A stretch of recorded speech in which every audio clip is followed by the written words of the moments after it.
Chapter 9. Life is Dangerous. So out we go. It's a habit by now. Freak riding up high on my shoulders and using his little feet to steer me if I forget where we're going. Not that we always know. Freak likes to make things up as we goes along.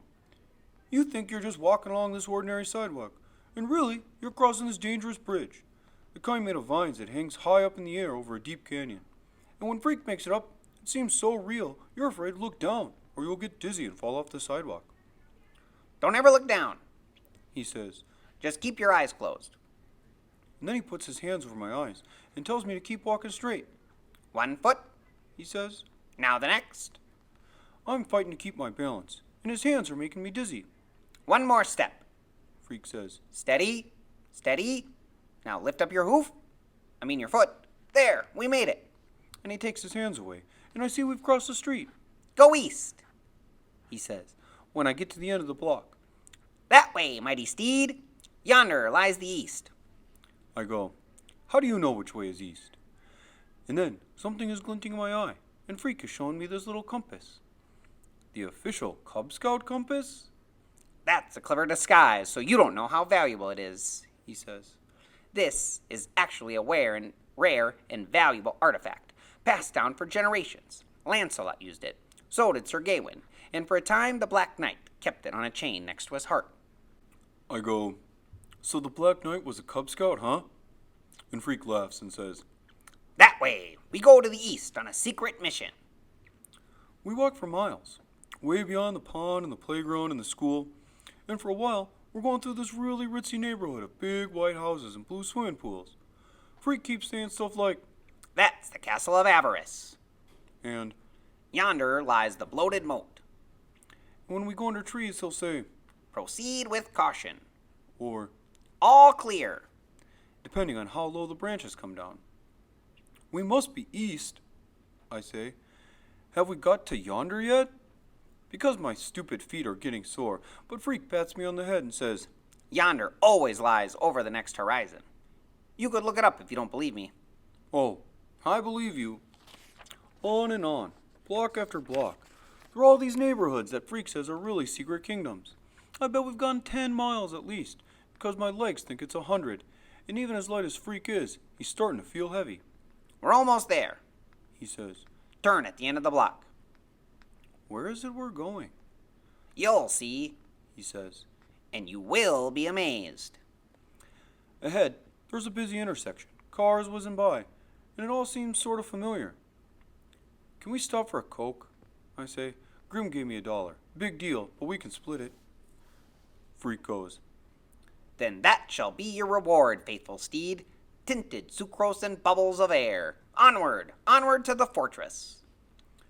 it turns out the fortress looks like a part of a hospital, which it is.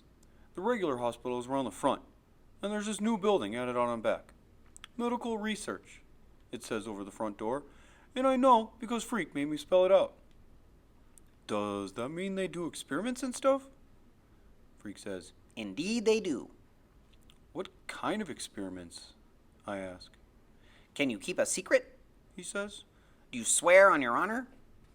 Sure, on my honor.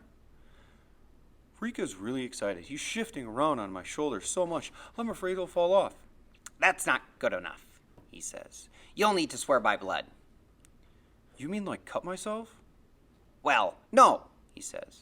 And you can tell he's been thinking about it real hard. An actual incision is not necessary. It's the same thing if you just spit on your hand. Huh? Saliva is like blood without the red. He says. Do as I say, spit in your hand. So I spit in my hand, just a drop, but Freak says it doesn't matter how much. A single molecule would work, because it's the principle of the thing.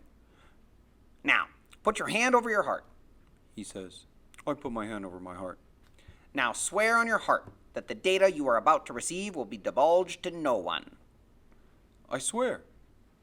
Freak. Bends down, and he's got his hand cupped around my ear, and he's whispering.